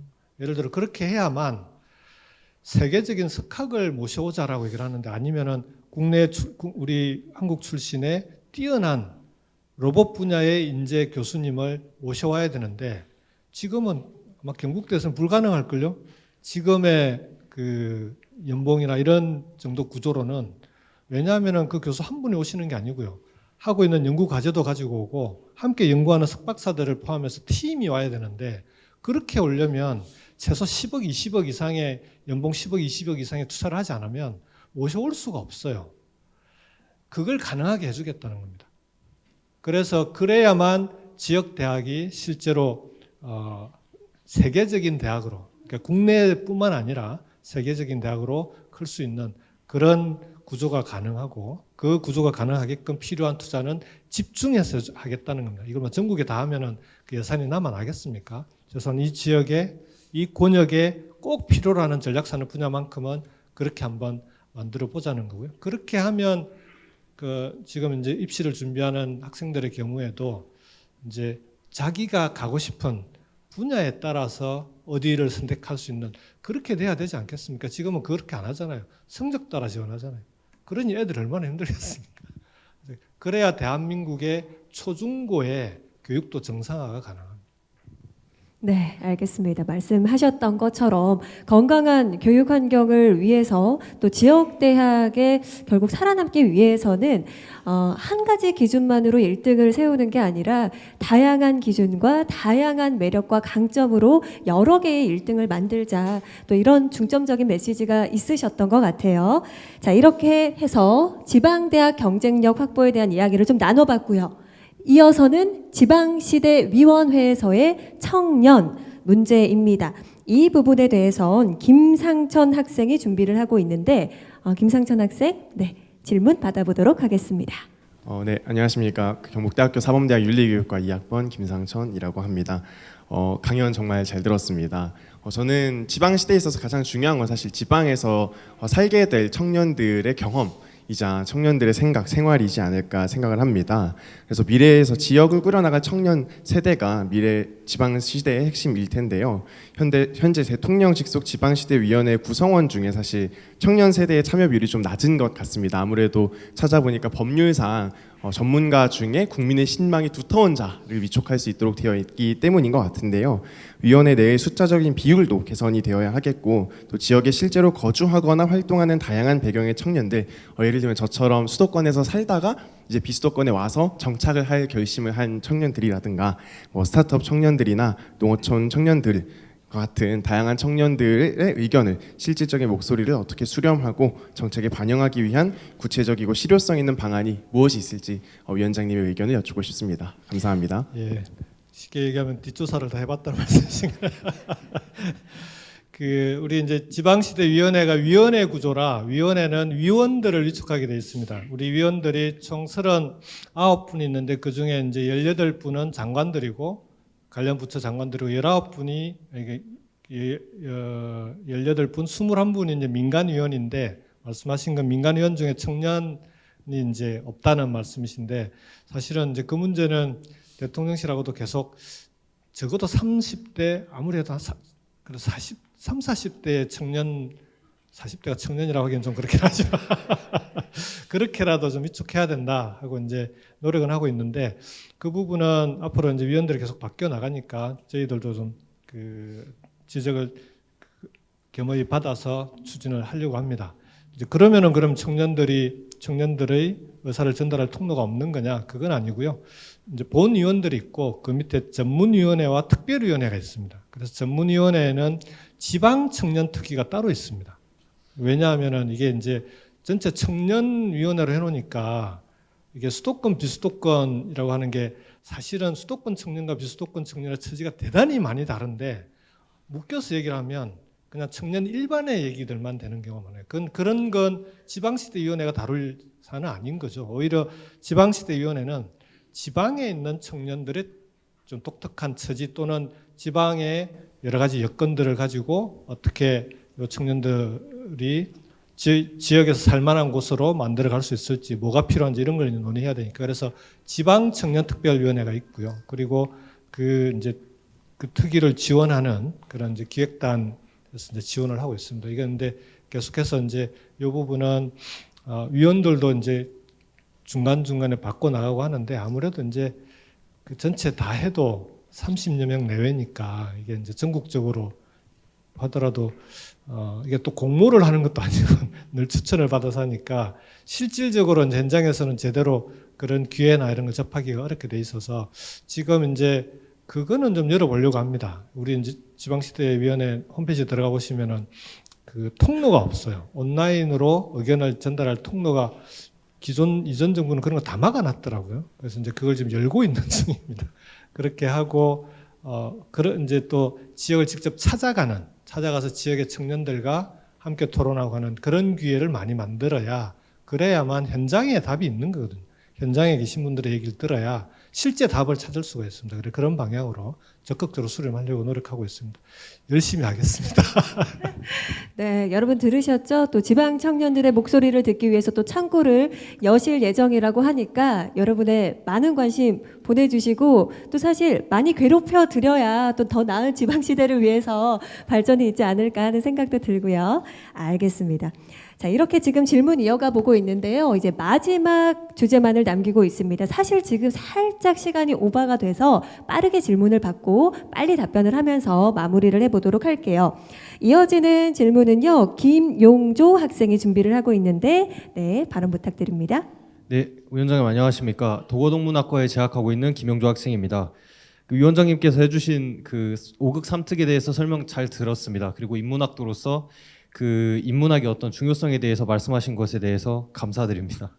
그 다만 이제 5극 3특에 대해서 저희 인문학도들이 우려하는 것 중에 하나는 이게 어떤 그 첨단 산업들과 연계되는 부분들이 많다 보니 좀 인문학이 주변부로 밀려나는 거 아니냐 이제 이런 좀 우려들이 제기되고 있습니다. 물론 저도 그 첨단 산업이나 어떤 그런 연계가 중요하다고 생각하지만 좀 위원장님께서는 인류학을 제가 전공하신 것으로 알고 있어서 인문학 인재들이 좀 이런 데 참여 가능한 그런 구체적인 모델이 있으신지 그리고 짧게 좀 덧붙여서 제가 얘기를 드리자면 그 최근 캐대언이나 이런 한류 콘텐츠의 확산으로 어떤 한국 전통 문화에 대한 관심이 이제 증대되고 있습니다. 근데 우리가 이거를 그냥 단지 우리가 인터넷에 보면 찾으면 나오고 하니까 그냥 당연하게 생각하지만 이런 것도 결국에는 어떤 인문학도들이 먼저 연구를 해놨고 이제 이런 것들 전통 문화나 의복에 대한 연구들이 그 세계로 어떤 나갈 수 있는 소프트 파워의 어떤 기초가 됐다고 저는 생각합니다. 그래서 이런 것들을 또 염두에 두고 계시는지 또 한번 여쭤보고 싶습니다. 감사합니다. 여기도 뒷조사를 하셨네요. 그러니까 아무래도 이제 일자리 위주로 정부 정책이 5극 3특의 설계가 좀 그 방점이 찍히다 보니까 아무래도 이제 그 위주로 정책이 설계되는 건 피할 수 없는 현실이랍니다. 그리고 예산도 그쪽으로 집중적으로 투자가 되는데, 근데 그 과정에 거점 국립대학을 저희들이 이제 서울대 10개 만들기라는 이름으로 계속 거점 국립대학의 중요성을 강조하는 이유가 이 부분에 대해서 그 목적의식적으로 인문학이나 기초과학에 대한 투자를 붙이지 않으면 그러면은 그냥 진짜 말 그대로 기업이 원하는 그러니까 뭐 일종의 그 기술 인재 중심으로 흘러갈 수밖에 없는 그런 구조가 있습니다. 그 점에서 거점국립대학의 중요성이 있는 거죠. 근데 인문학의 바탕 없이는 우리가 제조업만 해가지고 먹고 살 수 있는 게 아니잖아요. 지금 K컬처나 뭐 K팝 이런 게 말씀하신 대로 대한민국에 보이지 않는 인문학에 대한 투자나 또는 대한민국의 문화와 역사가 바탕에 깔려 있기 때문에 여기에 가능했던 건데, 그래서 이 부분에 대한 투자는 정부 차원에서는 목적의식적으로 하지 않으면 안 되는 투자다. 1번. 두 번째로 소프트 파워를 계속 유지해 나가려면 그러면 지역에 대한 특히 인문학이나 그 지역의 지역학이라고 그러는데요. 이 지역학에 대한 투자 없이는 저는 이걸 계속해서 K컬처가 세계적인 문화로 계속 뻗어나가기 어렵다고 봅니다.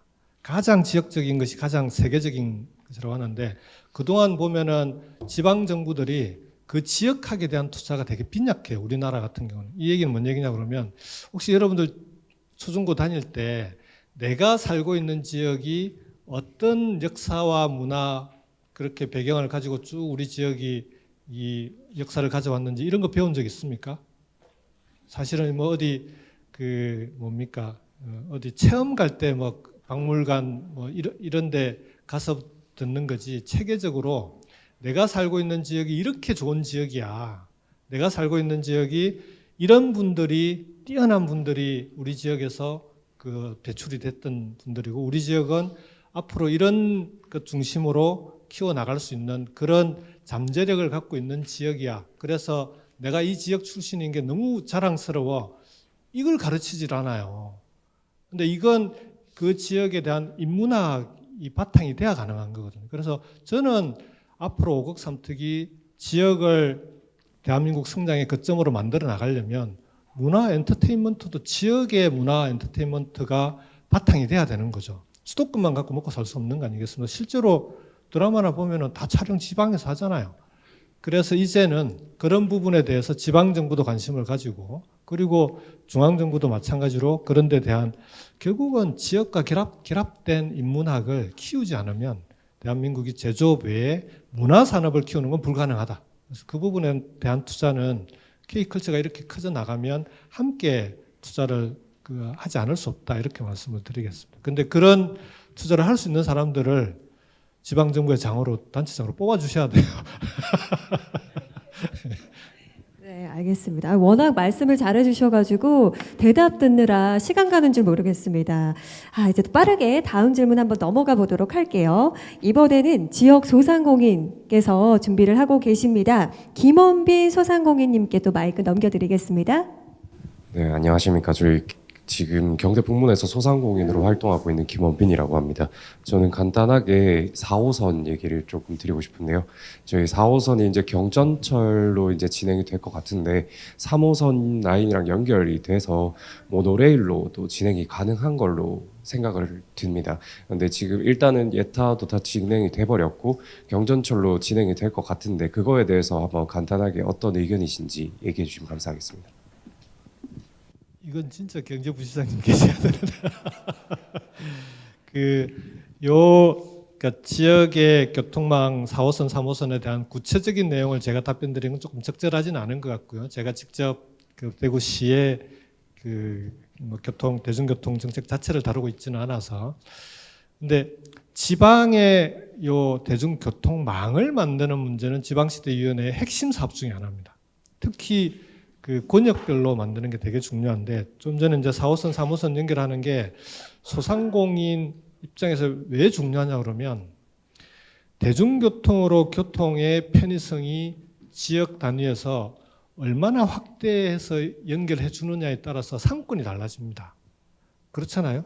대구 시민 일부만 올 수 있는 지역의 상권과 수도권처럼 수도권에 있는 대다수의 사람들이 대중교통으로 올 수 있는 지역의 상권은 근본적으로 차이가 있는 거거든요. 그래서 왜 광역 대중교통망을 지방 살리기 위해서 그렇게 계속 강조하냐.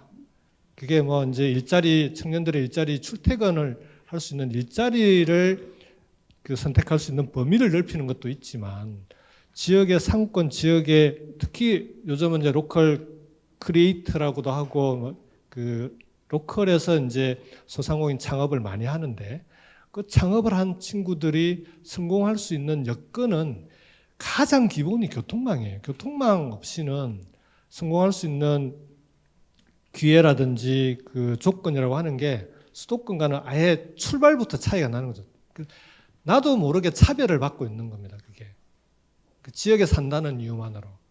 요 문제는 수도권처럼 촘촘하게 거미줄처럼 만드는 건 당장 불가능하겠지만 적어도 대중교통으로 최소한 주요 거점들은 다 이 대중교통으로 다닐 수 있게 하고 그 거점에서 또 더 들어갈 때는 뭐 시골에는 농산어촌으로 들어갈 때는 지금 거기에 맞게끔 요즘은 이제 그 DRT라고 수요응답형이라고 연락하면 오는 그런 버스나 택시가 오는 그런 것들도 꽤 있거든요. 그렇게 해서 어느 지역으로 가든지 간에 하여간 차를 안 갖고 가도 가고 싶은 곳은 갈 수 있도록 만드는 그런 구조를 권역별로 지방에 집중 투자해야 된다. 이게 이제 지방시대위원회가 중앙정부하고 지금 계속 협의하는 내용이고요. 그 과정에서 지방 대도시의 뭐 지하철이나 이런 문제들이 그 지역의 특색에 맞게 추진될 수 있도록 우리는 이제 예산을 측정하고 지원해 주는 역할이니까 지역의 그런 특색을 살려나갈 수 있도록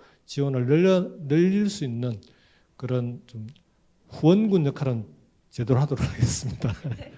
네, 지역 소상공인의 생존과 교통 인프라 구축의 중요성이 얼마나 큰지 알고 계시기 때문에 말씀하셨던 것처럼 지역 인프라망이라든지 교통 구축에 많이 애써주시지 않을까 하는 생각이 듭니다. 이제 마지막 질문으로 한번 넘어가 보도록 하겠습니다. 우리 박중구 교수님께서 준비를 하고 계시는데요. 발언 부탁드립니다. 예, 안녕하십니까. 박중구입니다. 저는 2005년부터 대구 시민이자 경북대 교수로서 이제 생활을 하고 있는데요. 다른 자리도 아니고 오늘 김경수 위원장께서 오신다고 그래서 제가 어제 우리 부처장님께 따로 부탁을 좀 드려서 오늘 제가 참석하게 됐습니다. 뭐 질문지도 따로 없는데 제가 2007년째 지금 현재 RIS 관련되어 있는 여러 가지 일들을 하고 있는데 저도 평상시에 이제 대한민국을 바라보면서 수도권 집중화에서 비롯되는 지역 현안 문제들이 너무나 심각하고 이를 해결할 수 있는 게 지금 현재 보면 위원장님께서 활동하고 계시는 지방시대위원회일 것 같아요. 더구나 이 지방시대위원회가 예전에 국가균형발전위원회하고 그 다음에 분과위원회를 같이 이제 자치분과위원회를 통합한 역할을 하고 계시니까 그래서 앞서서 제가 이제 여러 가지 이제 우리 패널들의 질문을 들으면서 제가 드려야 될 질문에 대한 부분들이 이미 다 나왔고 위원장님의 이제 생각이 이제 확인돼서 오늘 이 자리가 좀 저로서는 좀 너무나 좀 감사하고 한 것 같습니다. 마지막으로 제가 위원장님께 좀 드리고 싶은 말씀은 사실 이제 우리가 여기에서 보면 5국 3특에 대한 부분을 말씀하셨는데 실질적으로 위원장님께서 좀 더 이제 신경을 써주셔야 될 부분이 사실은 4국 3특인 것 같습니다. 수도권과 같이 다른 지역에 대한 부분들을 같이 놓고 얘기할 수 있는 부분은 아닌 것 같아서 우리가 수도권과의 갭을 메우기 위한 그런 부분에 있어서의 4극 3특에 좀 집중되어 있는 역할이 좀 필요하실 것 같고요. 그리고 지금 사실은 우리가 대구 경북이 갖고 있는 지역적인 특성들이 아마 위원장님께서 앞으로 풀어야 될 문제에 있어서 가장 좋은 레퍼런스가 될 수 있다는 생각이 듭니다. 일례로 이제 우리 아까 청년들이 많이 이제 얘기한 바와 같이 GRDP가 지금 현재 대구가 아시죠? 예, 1993년 통계청에서 이제 GRDP 발표한 이후에 17년째 부동의 1위를 하고 있습니다. 최하위 17이죠. 근데 이런 부분들이 사실은 이제 어떻게 보면 단편적인 수치인 것 같지만 지금 모든 문제들에 대한 것들을 다 설명할 수 있는 답이거든요. 우리 학생들, 양질의 학생들을 우리가 양성을 하고 있지만 이 학생들이 실제 일할 수 있는 여건도 안 되고 그러다 보니까 자꾸 이제 외주로 나갈 수밖에 없는 현실이지 않습니까? 그리고 또 위원장님께 말씀하신 것처럼 지역의 양질의 일자리를 창출하기 위해서는 지역에서 우수한 인력을 공급하고 있다는 부분에 있어서는 나름대로 이제 확신을 줄 수 있어야만 되는데 이제 그런 부분들은 이번에 이제 둘러보셨겠지만 여건상 대구 경북이 갖고 있는 교육 여건에 대해서는 굉장히 어떻게 보면은 양질의 인력들을 계속해서 양성을 해 왔습니다. 문제는 그거를 수요로 하는 그거를 우리가 하는 일자리가 없다는 게 문제가 있는 거죠. 그래서 아마도 이제 이런 부분들을 놓고 봤을 때 위원장님께서 하시는 모든 일들에 있어서 레퍼런스를 대구 경북과 같이 하시면서 대구 경북에서의 성과가 위원장님의 성과로 이어질 수 있도록 하는 게 가장 바람직하지 않을까 하는 제 제언을 드립니다. 예. 아유, 우리 교수님께서 당근을 또 이제 RIS라고 하는 게 이제 지역 혁신 체계고 노무현 대통령 때부터 이제 지방의 지방대를 중심으로 지방대를 어떻게 살릴 것인지 하는 그 체계를 이제 중앙정부의 과기부를 포함해서 쭉 전체 국가 체계를 정비를 해왔는데 약간 좀 부침이 좀 있었습니다. 그래서 다시 정비를 하고 있는 상황인데 결국은 말씀하신 대로 지방이 혁신하지 않으면 이제 답이 없는 거 아니겠습니까? 그 지방의 혁신을 만들어낼 수 있는 국가 체계가 필요한 거죠. 지방에만 맡겨서는 안 된다라고 하는 게 이미 증명이 됐기 때문에 그래서 이제 그런 국가적인 체계를 어떻게 만들 거냐. 그게 이제 제일 중요할 것 같고요. 그 과정에서 사극 삼특에 집중을 해달라고 그랬는데 이제 사실은 오극 삼특 얘기를 하지만 정부의 정책은 사극 삼특에 집중된 건 맞습니다. 그런데 사극 삼특에 집중하는 정부 정책이 성공하려면 수도권을 어떻게 할 건지에 대한 대책이 좀 필요합니다. 행정 수도도 옮겨야 되죠. 모든 정책은 사극 삼특에 비수도권에 집중하겠다고 하죠. 그러면은 수도권에 이미 인구의 50%가 넘는 인구가 수도권에 살고 있는데 수도권에 살고 있는 사람들이 내가 살고 있는 수도권의 걸 빼내서 비수도권에 다 나눠주고 갈라주고 그럼 우리는 뭐야? 이렇게 돼버리면 그러면은 전체적으로 오곡 삼특 자체의 추진 동력이 떨어져 버립니다. 그래서 이제 그런 것도 있고 두 번째로 수도권과 비수도권의 균형 발전이라고 하는 게 수도권에 있는 걸 빼와서 비수도권에 갖다 놓는 요 방식은 혁신 도시를 해봐서 우리가 아는데 한계가 있는 거죠. 물론 그런 것도 있어야 되겠지만 근본적으로는 함께 경쟁력을 키워서 수도권은 경쟁 대상이 비수도권이 아니고 글로벌 국제도시로서 국제적인 경쟁에서 수도권이 어떻게 갈 것인가. 그래서 글로벌 경제 수도, 글로벌 문화 수도로서의 수도권의 경쟁력을 어떻게 키워 나갈 거냐. 괜히 지방으로 가도 될 공장 끌어오는 데 집중하지 말라는 거죠. 그러니까 수도권은. 대신에 비수도권 스스로 인재부터 시작해서 아까 얘기했던 여러 가지 뭐 지역학이라든지 학문적인 토대 등등 비수도권 지역은 비수도권 지역이 갖춰야 될 경쟁력이 필요한 그런 노력들을 함께 해서 수도권은 국제적인 도시로 비수도권은 수도권에 견주어서 손색 없는 그런 권역별 경제권과 생활권이 하나가 되는 그런 지역으로 함께 성장하게 하자는 겁니다. 그게 오곡 삼특이라 그런 방향으로 이제 추진을 할 거고요. 자꾸 저 시계를 들고 하시니까 마무리하겠습니다. 그래서 그러니까 정부가 오곡 삼특 정책을 추진해 나가는 것이 단지 비수도권만을 위한 정책도 아니고 대한민국 전체가 골고루 성장하고 골고루 그 대한민국의 5개의 성장 축으로서 각자 기능을 할 수 있도록 만들자는 거니까요. 그뿐만 아니라 이제 삼특의 경우에는 그 3개의 특별자치도는 특색 있게 발전해 나가는 그런 구조를 만들자는 방향이기 때문에 여기 계신 우리 학생들께서 이제 이번 정부 5년 동안에 그거 다 해내겠다는 거냐? 이번 정부 5년 동안 할 수 있는 만큼 최대한 해보겠습니다. 그렇지만 5년만으로 안 되는 건 저는 이 방향이 대한민국이 안 갈 수 없는 방향이라고 계속 말씀드립니다. 다음 정부가 어떤 정부가 들어서더라도 이 방향을 계속 유지하지 않고는 대한민국의 성장이 불가능한 방향이기 때문에 다음 정부도 저는 이 방향을 반드시 가게 될 거다. 다만 이제 속도의 차이는 있을 수 있기 때문에 그 부분에 대해서는 대구 경북도 잘 좀 신경을 써주십사 부탁을 드리겠습니다. 여러분과 함께 대한민국이 정말 청년들이 어느 지역에서나 함께 어디에 살고 있든지 간에 자기가 살고 있는 지역에서 미래를 꿈꿀 수 있고 미래의 희망과 기대를 가질 수 있는 그런 지역이 될 수 있도록 최선을 다하도록 하겠습니다. 고맙습니다. 네, 감사합니다. 네. 오늘 우리 패널분들의 수준 높은 질의와 또 우리 위원장님의 진심 어린 답변을 주시면서 우리 지역 미래를 위해서 만들어가는 아주 소중한 시간이었지 않나 생각이 드는데 다시 한번 수고해 주신 위원장님께 큰 박수 부탁드리겠습니다.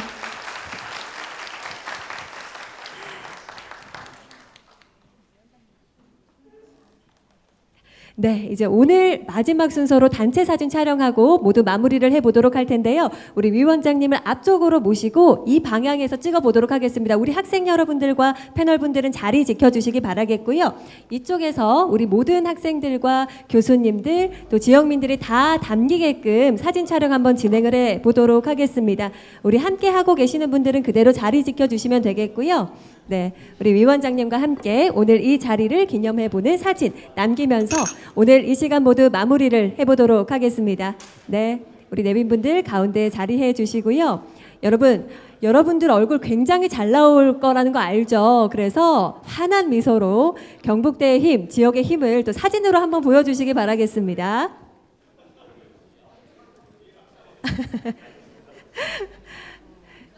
네, 좋습니다. 또 한 명 한 명 다 나오면 좋으니까요. 사진 촬영 앞쪽 바라보시고 진행해 보시도록 하겠습니다. 앞쪽 바라봐 주시고요. 네, 환하게 웃어주시면 감사드리겠고요. 또 마지막으로 또 오늘의 자리가 자리이니만큼 제가 지방자치 하면 여러분들이 화이팅 하면서 마무리를 해보도록 하겠습니다. 사진에 찍혀야 되니까 주먹 쥐고 그대로 멈춰주시면 되겠습니다. 자, 외쳐보도록 하겠습니다. 지방자치 화이팅! 네, 고맙습니다. 네, 이렇게 토크 콘서트 모든 순서 마무리하도록 하겠습니다. 참석하신 분들께서는 조심해서 돌아가 주시면 대단히 감사드리겠습니다.